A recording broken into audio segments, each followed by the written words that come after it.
Intermediary ہیں، یعنی وہ حکومت سے اور حکومت کے ذریعے بینکوں سے ہمارے پاس آتے ہیں، ہم کسٹوڈین ہیں اور اس رقم کو پھر ہم ان لوگوں تک پہنچاتے ہیں جہاں تک حکومت چاہتی ہے کہ لوگوں کو اپنے پاؤں پر کھڑا کیا جائے۔ تو یہ 2 بنیادی سورسز ہیں۔ ابھی تک ہم تقریباً 50 لاکھ سے زیادہ لونز 40 لاکھ سے زیادہ خاندانوں کو پیش کر چکے ہیں، یعنی 40 لاکھ خاندانوں کا مطلب یہ ہے کہ تقریباً 2.5 کروڑ سے زیادہ افراد جو ہیں وہ براہ راست قرض حسن کی اس رقم سے مستفید ہو چکے ہیں۔ تو بڑا حصہ تو حکومت کا ہے، خاص طور پر کامیاب پاکستان پروگرام کی صورت میں وزیر خزانہ شوکت ترین صاحب نے اور عمران خان صاحب کی جو اس ویژن کے مطابق کہ ہم نے لوگوں کو سیلف امپلائڈ کرنا ہے، تو کامیاب پاکستان کے ذریعے سے بھی کاروبار کے لیے بھی دیے جاتے ہیں یہ قرضے، کسانوں کو بھی دیے جاتے ہیں، اور پھر گھروں کی تعمیر کے لیے نیفڈا ایک ادارہ ہے قومی سطح پر، اس کے ساتھ مل کر ہم گھروں کی تعمیر کے لیے بھی قرضے دیتے ہیں۔ تو یعنی جتنے بھی سیکٹرز ہیں ان کو رواں دواں کرنے کے لیے، معیشت میں انویسٹمنٹ کرنے کے لیے اور ایک انکلوسو فائنینشلی انکلوسو سوسائٹی بنانے کے لیے جو ہر پاکستانی کا خواب ہے، اس حوالے سے اخوت حکومت کے ساتھ مل کے اور مخیر حضرات کے ساتھ مل کے اور میڈیا کے تعاون سے یہ ایک آپ سمجھیں کہ یہ ایک صرف ادارہ نہیں بلکہ ایک تحریک ہے کہ ہم نے اس وقت تک جدوجہد جاری رکھنی ہے جب تک ہر شخص ایک باعزت زندگی گزارنے کا حق نہ پائے۔ اچھا، اس تحریک میں خواتین کا کتنا حصہ ہے؟ کیونکہ وہ جو ہماری 50% اکانومی کو چلانا اور 50% آبادی جو ہے وہ تو خواتین پر ہیں، تو ان کو کتنا فیسیلیٹیٹ کیا گیا ہے اخوت کی جانب سے؟ جی بالکل، یہ سب سے پہلا سوال یہی بننا چاہیے تھا۔ تو خواتین وجود زن سے ہے تصویر کائنات میں رنگ، تو خواتین کی مدد کے بغیر تو کوئی کام ہو نہیں سکتا۔ تو ہماری تقریباً 42% قرضوں کا جو استعمال ہے وہ خواتین نے کیا، جو بہت بڑی تعداد ہے ہمارے جیسے ملک میں جہاں پر خواتین ذرا تھوڑا سا پس منظر میں ہیں، تو ہم قرضوں میں خواتین کو ترجیح دیتے ہیں اور 42% قرضے خواتین نے استعمال کیے ہیں۔ اور ہم بلکہ خواتین تو مارجنلائزڈ ہیں ہی، ہم نے ٹرانسجینڈرز کو جو خواجہ سرا ہیں جو ہمارے معاشرے میں جن کو دھتکارا جاتا ہے ان کو بھی قرضے دیے، ان کو بھی امداد کی، ان کو بھی اپنے پاؤں پہ کھڑا کیا۔ تو کوئی ڈسکریمنیشن نہیں ہے، نہ جینڈر پر ہے، نہ کلر پر ہے، نہ ریس پر ہے، نہ پالیٹکس پر ہے۔ ایک غیر سیاسی انداز میں ہر وہ شخص، ہر وہ پاکستانی جو باوقار زندگی گزارنا چاہتا ہے، اس کو ہم کہتے ہیں کہ خیرات یا بھیک نہیں لینی، یہ لو قرضہ، جاؤ اپنی دکان کھولو، کاروبار کرو، ریڈی لگاؤ، گروسری سٹور بناؤ، گھر میں بیٹھ کے کام کرو۔ خواتین نے بے شمار پارلرز بنائے ہیں، بیوٹی پارلرز بنائے ہیں۔ یہ جو آپ کو پاکستان میں خوبصورت لوگ نظر آتے ہیں نا، یہ ہماری ویمن انٹرپرینیورز کے بیوٹی پارلر کی وجہ سے بھی ہیں۔ کیا بات ہے، زبردست۔ اچھا، لیکن اس میں اب تعلیم کی شمعیں جو جلانے کے آپ کے پروجیکٹس ہیں وہ بھی بڑے اہمیت کے حامل ہیں، کیونکہ ظاہر ہے جب تک قومیں تب تک ترقی نہیں کرتی جب تک تعلیم عام نہ ہو جائے، اور اس میں آپ لوگ ایک بہت بڑا حصہ ڈال رہے ہیں۔ اپنے ایجوکیشنل جو پروجیکٹس ہیں ان کے بارے میں بتائیے سر۔ جی، اس میں ایجوکیشن تو سب سے اولین ترجیح ہونی چاہیے۔ کسی بھی قوم کو اگر عظمت کی معراج پہ پہنچنا ہے تو ہم حکومت پنجاب کے ساتھ مل کے 300 سے زیادہ پرائمری اسکول ان کے ساتھ مل کے چلا رہے ہیں۔ سندھ میں حکومت کے ساتھ مل کے سندھ حکومت کے ساتھ مل کے ایک NJV نامی اسکول ایک ہم بہت بڑا وہاں پر چلا رہے ہیں۔ اس کے علاوہ ہم اپنی ایک یونیورسٹی بنا رہے ہیں، مختلف کالجز بنائے ہیں۔ ہم کہتے ہیں کہ بچے جن کے پاس آج فیس نہیں ہے وہ آج مفت پڑھ لیں، 10 سال بعد جب وہ کسی قابل ہو جائیں گے تو پھر وہ اپنی فیس ادا کر دیں۔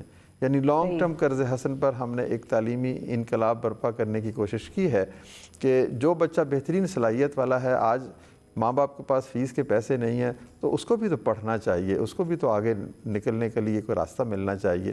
تو ہمارا جو جس طرح چھوٹے قرضے بغیر سود کے ہیں، تو یہ جو تعلیم ہے بغیر فیس کے ہے، اور یہ لانگ ٹرم فیس سمجھیے کہ ان بچوں نے 10 سال 15 سال بعد جب وہ اپنے پاؤں پہ کھڑے ہو جائیں گے تو وہ فیس ادا کریں گے، پھر ایک اور بچہ پڑھے گا، یوں یہ شمع سے شمع روشن ہوتی چلی جائے گی۔